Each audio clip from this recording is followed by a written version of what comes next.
Welcome to the North Tonawanda Football Hall of Fame YouTube channel. I'm Ed Holinsky. Got another great guest here for us today. This one from Niagara Falls. This gentleman, we go back way back when to the days of Guy Trottier, Willie Marshall, and the Johnstown Jets. He was a sports reporter for the Niagara Gazette while I was there at the Tonawanda News. He played quarterback for the Niagara Falls football team back during this 1972 and 1973 season. He's also now the media chairman of the Porter Cup at the Niagara Falls Country Club in Lewiston, New York. It's the one and the only Marty Shimmel. Good to see you, my friend. It's good to see you, Ed. How's everything going? And thanks for having me. Life is good. Can't complain. And it's like I always said, it's better to be seen than viewed. So we're moving forward, and it's a new year, and good things can only happen. I wanted to reach out to you because you played at Niagara Falls High School. With our YouTube channel, we try to get a little bit of a different flavor against some of North Tonawanda's opponents.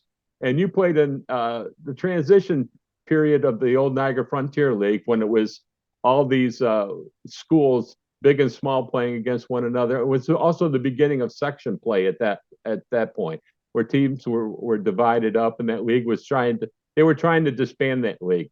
But I want to start with this. Tell us about your high school playing career at Niagara Falls. Well, I played, as we were chatting earlier, I played 3 years of varsity football and 3 years of varsity baseball at the high school in the old, I say the old NFL, because while I believe the NFL still exists, I kind of liken it to the old Big East basketball. If you recall, when they first started in the 80s, they had St. John's and Syracuse and Georgetown. And back then, in the old NFL, we had some really competitive schools with the Tonawandas and Newport joined, and the city schools in Niagara Falls, Trot, LaSalle, and Niagara Falls were big rivalries. And then, as in the 80s, I think in the 80s when Trot closed, that lost a little bit of the local excitement. And then a few years after that, the schools in Niagara Falls merged to one school. LaSalle and Niagara Falls merged. So that while the NFL still there in name, it's not the old NFL as we knew it. But played against some pretty good athletes, some from North Tonawanda. Played against a lot of pretty good athletes, and not only football but baseball in the old NFL. Played against a couple of major leaguers in the NFL. Dave Geisel was a left-handed pitcher from Tonawanda who went on to have a long career in the majors with Toronto and the Cubs. And of course, I played against Rick Manning. They used to have back in the 70s in Niagara Falls a preseason Easter baseball tournament among the 4 city schools, which at the time was Niagara Falls, Trot, LaSalle, and Bishop Duffy. And I remember I was on JV and I got called up for some reason to play in this tournament. And they called me up, and that was the first and only game I think I ever played at third base. And one of the first batters that was up for LaSalle was Rick Manning. And he was a left-handed hitter, and Ed, he hit a line drive at me so hard, it was just over my head. By the time I jumped, the ball was in left field. And I still tell everybody, if that line drive was 3 or 4 feet lower, he may have killed me. But yeah, I did get a chance to play against a couple of major leaguers, and it's always a thrill to talk about. But yeah, there was a lot of good athletes came out of Niagara Frontier League and the city of Niagara Falls in particular back then.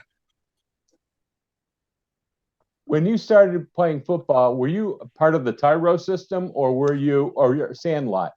I was actually started as a freshman in the junior high system. They had at the time 3 junior high schools in Niagara Falls. They had Gaskill Junior High School, South Junior and North Junior, and LaSalle Junior. They had 4 junior highs, which went up from 7th to 9th grade. You talk junior high school today and kids look at you with a funny face because now they're middle schools. But the 9th grade freshman football was pretty competitive in Niagara Falls back then. And I was a part of the freshman football system that went into junior varsity when I got to 10th grade. You were very fortunate growing up in Niagara Falls because Niagara Falls was an integrated town. Exactly. But you also played against teams like North Tonawanda and the Kenmores and Tonawanda, probably Lockport. to some certain extent, and definitely Lewiston, that the African American population was either non-existent or very little. That's right. What was your relationship with your teammates back then, and what type of backlash did you guys get when you went on the road to some of these other schools? It's funny you asked that, and I was thinking of this last night. I had a wonderful and have a wonderful relationship with all my teammates, black, white. We just all got along. And the funny thing is, when we would go to some of the suburb schools, like a Kenmore, or one of the we got rough. I'll say rough crowd treatment. It wasn't a black white issue. It was those city kids issue. We were all kind of lumped as city kids. But I had a wonderful relationship with all my teammates, and it's a shame some of the really good relationships I had, they've either moved away and you kind of lose touch over the years. But I had the privilege, and I say privilege, of playing for Coach Art Calandrelli, who was just a wonderful gentleman. He was a first-class gentleman all the way. Would not tolerate any type of bigotry or anything like that. He was a first-class gentleman. I don't think in the 3 years I played for Coach Calandrelli, I heard a curse word come out of his mouth. He was just a class man. He was a great teacher, and he was a great motivator of students. When you were playing, you were going to have a game against Trot or Newport or North Tonawanda. Did it make any difference that you were playing a smaller school or a bigger school? When we played Trot and LaSalle, we all knew each other. So there was that year-round, the guys from Trot knew the guys from Niagara Falls, or simply put, it was high school at the time. You never called it Niagara Falls. You went to high school. It was Trot High School and LaSalle. But we all knew each other. And, some of them came up in the Tyro system. So guys that were playing for LaSalle were playing against guys from Trot and Niagara Falls. So we knew each other from, 7th, 8th grade. So there was that built-in rivalry there. The games against the Tonawandas, North Tonawanda, and the Kenmores, those seemed like real away games. But no matter where we played Trot or LaSalle, we were always playing in Niagara Falls. So there was all of our friends. There was really not like an away game, if that makes any sense. You played quarterback and you went against some of these bigger schools like Kenmore East and Kenmore West and NT. Do you ever think to yourself, I'm going to get clobbered? Or these guys are going to get clobbered? are these guys are going to beat me up pretty good? Or what was your feeling going through some of those years of varsity play? I tried to be, we'd always did our homework on the upcoming team, and especially if a school like Kenmore or North Tonawanda. I remember North Tonawanda had a big defensive end. I can't remember. It was a short HOHL or WOHL. He's a big defensive end. He was an all-league guy, and we just couldn't block him. And man, I'll tell you, he got acquainted with me in that senior year. I think he got to me 3 or 4 times. He was a big kid. The Kenmores, I remember one game against Kenmore West. I was knocked unconscious. Back then, they just you left the field. They would break one of those ammonia caps and stick it under your nose and put a flashlight in your pupils, and if your pupils looked okay, they sent you back in the game. Well, thankfully, they're a little more they're a little more analytical when it comes to concussions or things like that. But I remember they stuck that ammonia cap under your nose, and it was like, wow, a jolt of lightning. But thankfully, they've gotten a little more advanced in concussion reviews than we had back then. During summer camp and those late August practices, were you guys? Did you get your water breaks, or were you? Or you had to load up on the salt tablets instead? We had both. We had the salt tablets and we had water. But I don't. Now again, as education evolves and everything, there definitely. I'm sure we weren't as advanced and focused on water breaks and things back then as they are now. But I remember salt tablets and water breaks during those hot days. Talk about the fields. Today's fields are pretty pristine, and most of them are turf. But you played on some rough fields. You played, at the Hyde Park Stadium, and depending at Tonawanda, if it rained, it wasn't a day at the beach. Well, it was a day at the beach because it became very muddy. But talk about those playing fields in the NFL back then. Well, if you, to your point, Ed, if you look at, especially, I know all of the facilities now, but Niagara Falls, the school district has a state-of-the-art 17, $18 million athletic complex with turf, artificial turf, and everything is just state-of-the-art. We played all our home games, to your point, in Hyde Park Stadium, which is now Sal Magley Stadium, and it was a baseball field in the summer. And when it rained, I mean, the base you were when you got to about from goal line to about the 30-yard line, 30, 40-yard lines was grass, but then you got into the infield portion. And you could be running and all of a sudden you're running and then you're running in mud and slop. And yeah, it was not on a rainy day, you came out of there pretty messy. It was pretty slippery. But now they've got, I believe they're turfing the stadium. They're going to put turf in Hyde Park Stadium now, or Magley Stadium.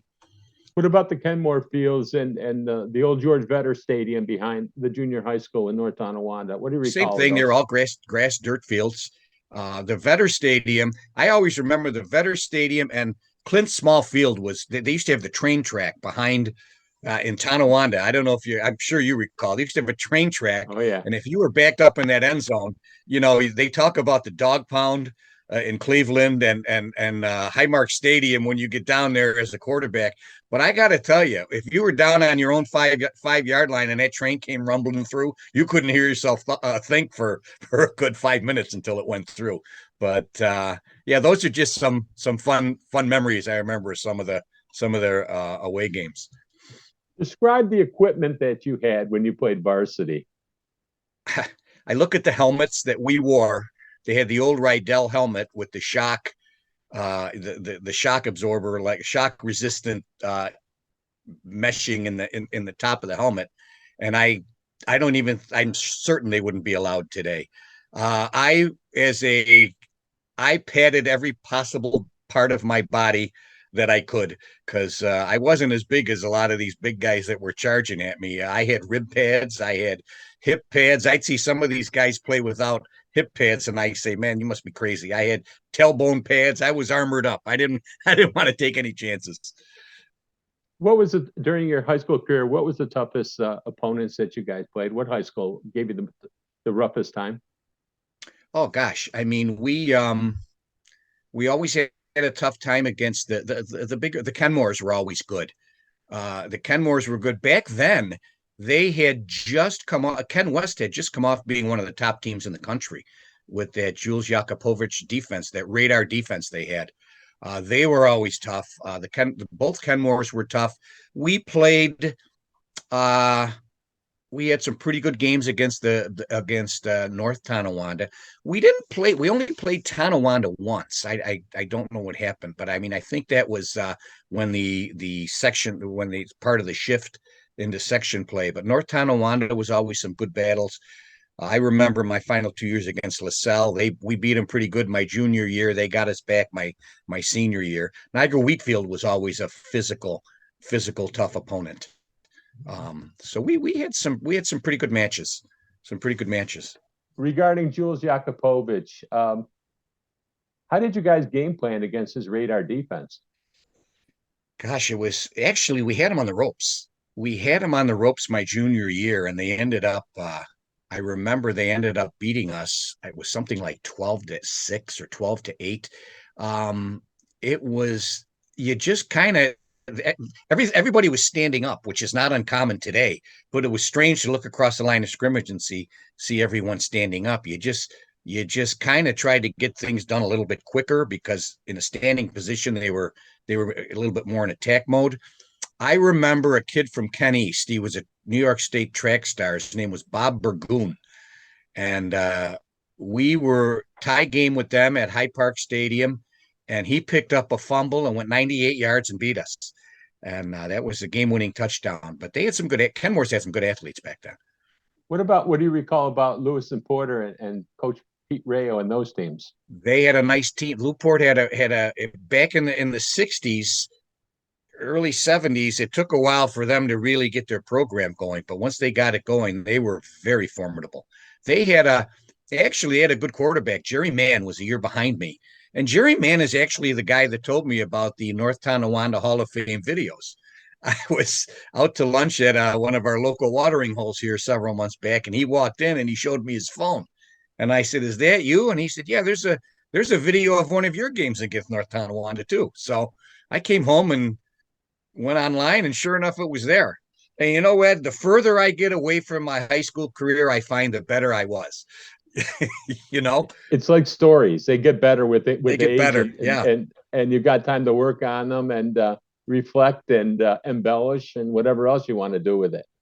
I took the video off my phone of the game, and I sent it to my daughter and her husband, and I said, "This is Josh Allen in his high school days." And I got a lot of eye roll comments, and I don't think they fell for it. They weren't buying it anyway. What do you think of today's high school game? Unfortunately, I don't get to a lot of high school games anymore. The kids, I think they're much better conditioned. I mean, they're much better conditioned than we were. They weight train, they lift, their diets, they know what to eat. We didn't really do. There wasn't really a whole lot of organized, scripted off-season things, programs. I think that the athletes today in all sports are better conditioned in the off-season. Even baseball, now they have these travel teams, which I don't know is necessarily a good thing, but I don't like to see kids specializing in one sport in high school, and I think we see that a lot now, because with your high school experience, you should enjoy it, the whole thing. I do remember going back to Rick Manning when it was obvious at LaSalle he was going to be a can't miss baseball prospect. He was taken second overall in the national draft. He stopped playing football. He was a pretty good football quarterback. In his junior year, he stopped playing because they knew where his future was. But other than that, I mean, rarely should you see, in my opinion, should kids be specializing.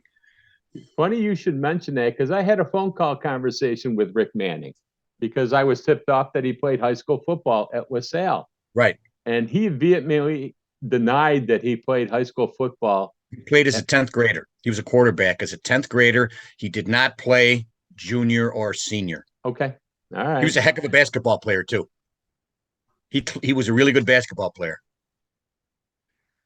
Okay, so that clears that up. So he only played, 1 year and as a sophomore then at that point. Yeah, I don't believe he played varsity, but he did not play varsity football. But he did play basketball. From what I remember, he was a couple years ahead of me. From what I remember, he played basketball all through his senior year. All right, time for you to do shout outs. Who were some of the guys that you played with at Niagara Falls? Oh gosh, I played with guys that Bob Simpson. You mentioned Bob's name, and right. To this day, Bob will. I'm surprised when you talked to him, he didn't complain that I've never thrown him a touchdown pass. We showed up at a reunion. He showed up with a football, and he said, "Here, will you throw me one now?" I played with Bob Simpson. He's a successful attorney here in West New York. Played with a lot of guys.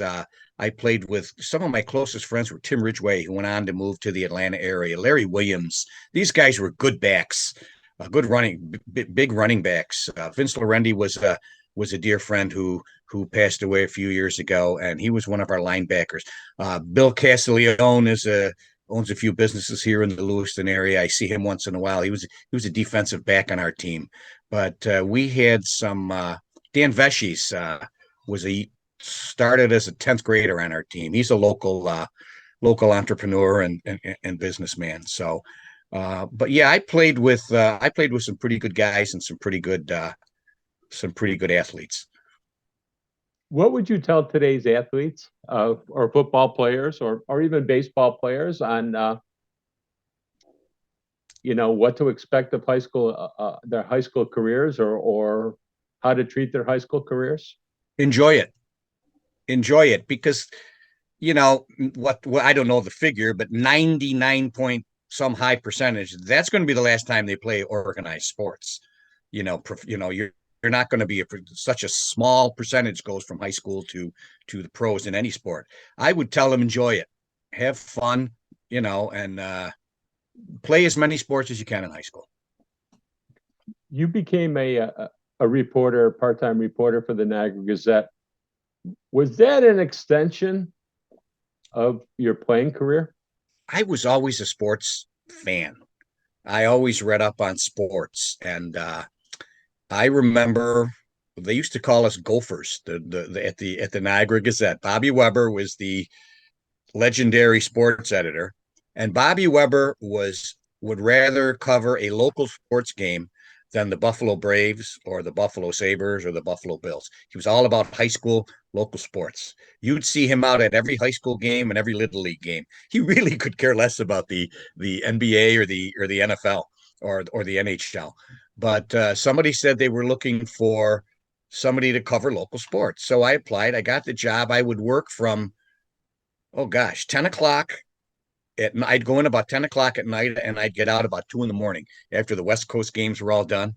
And back in the day, one of the funniest stories I remember about Bobby Weber and the Niagara Gazette back in the day, let's just say they had a few gamblers in the city of Niagara Falls that were really interested in, and this is before cable and ESPN. So a lot of times the only way they could find out who won the West Coast games was to call the newspaper.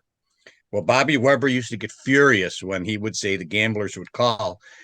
And every once in a while, one of them would say, he said, I'll only give you the score if you're an alumni of the school. And somebody would say, I'm an alumni. And then Bobby Weber said, okay, now sing the fight song.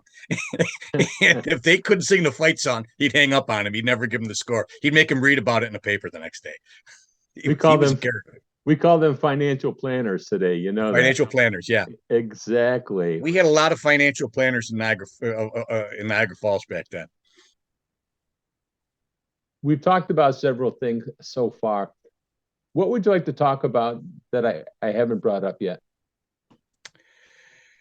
Well, gee, I don't know. I just, you talk about, you sit back now, 50 years past, and you really don't realize back then the memories you're going to have 30, 40, 50 years from now. I was actually telling my daughter last night that I was going to be doing this interview, and I said, I cannot believe I'm talking about plays and players that happened over 50 years ago. I mean, so cherish the time, cherish the memories, because it's nice once we still sit around, a group of us, or go out and have a couple of beers or grab a sandwich at lunch, and we'll run into somebody we used to play with, and the stories still go back and forth. I remember when I was a kid, we'd be walking down the street, and my dad and I'd see some older guy in his 60s or 70s kind of hunched over, and my dad would point out that was one of the greatest athletes ever to come out of Niagara Falls. That was a heck of a football player back in high school. And now I look and and I see us guys walking around limping a little bit and everything. And I wonder if any fathers are pointing us the same way my dad pointed to them. But, back in the 60s, there was quite a connection with some universities, like especially Michigan State. Right.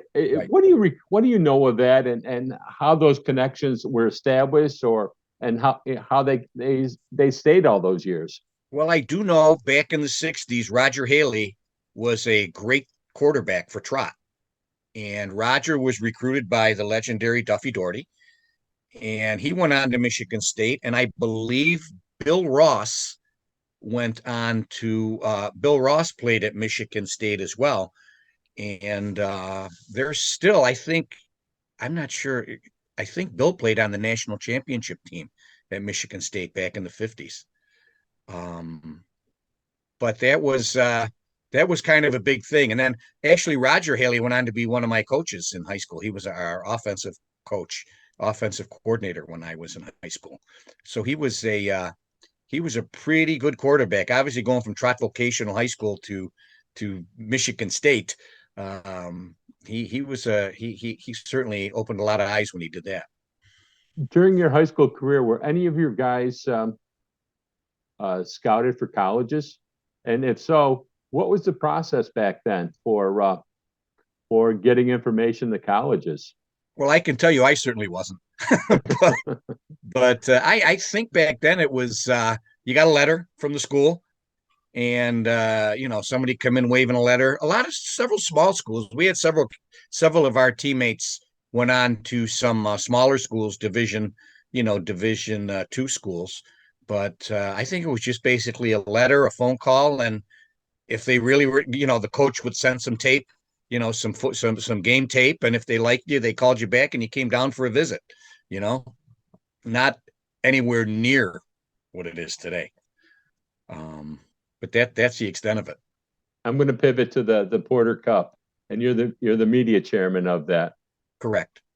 What, I don't even know where to start with this. I mean, you've got to have a cool job because you're seeing all these up and coming amateurs playing at the Niagara Falls Country Club, and they're paying their dues and working their way up until they hit the big time with the PGA and maybe the European Tour, whatever they call that tour now, the LVI or something. The Live Tour. The Live Tour. So talk about the Porter being at the Niagara Falls Country Club and the Porter Cup. Well, we're going into our 63rd year, our 63rd tournament now, and we're doing something different. We've decided to combine the men and the women.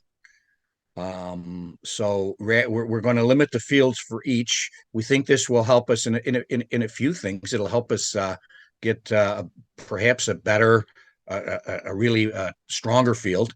And if you look at a lot of these college tournaments now, I don't know if you follow amateur golf, but a lot of the college tournaments are combining men and women. And so we are going to become, I believe, only the second amateur tournament to play with men and women at the same time. So we're kind of excited about that. And we have a unique twist this year. Our men's champion and women's champion both are playing at Auburn this year. And Auburn is one of the top programs in the country. So we're hoping they'll both come back and defend their title and bring some of their teammates with them. But over the years, I have been fortunate enough since I've been involved in the committee to make some, build some relationships with some of the top college coaches in the country.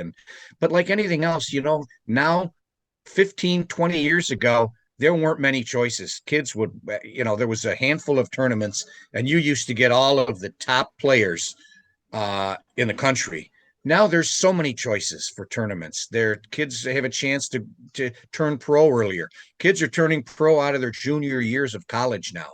And then the Live Tour coming on is offering money to these seniors. So it's tougher to get the top flight kids than we used to get them in the past.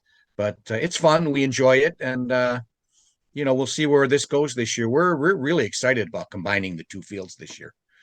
Wasn't there a situation a couple of years ago where the weather was really god awful and torrential rains? And if I remember reading correctly, that the Niagara Falls Country Club was flooded. That was a few years ago. We got monsoon winds and rain, and we got buried. It was literally flooded. One of our par 3 holes, the number 12, we call it the Tiger Woods hole. That's where Tiger got his hole in one. But number 12 from tee to green was underwater. And only because our outstanding superintendent and his staff worked around the clock did we get that golf course ready to go. We missed one day. We pushed everything back. We played 36 holes, I believe, one day. But if you could have seen how it was the one night and how it was like 2 days later, you'd never believe you were in the same place. Regarding your high school career, one last question. Would you change anything? I wish we'd have won more, but no, you appreciate the other things. You come out healthy. I wish we would have won a few more games, but I enjoyed it. I really did. Met some good people. Like I said, had the opportunity to play for an outstanding coach and coaches, and I enjoyed it. I enjoyed every minute of it. Marty Shimmel, this has been a lot of fun, my friend. Good to catch up with you. Ed, thank you for having me. Thanks for sharing the memories of your high school playing career at Niagara Falls, talking about the Niagara Frontier League and even talking about, the Porter Cup. It's been a lot of fun. I wish you well. Take care. Let's stay in touch. Okay, Ed, it was my pleasure. We'll talk soon. All right. Thanks, Marty. Bye now. Thank you.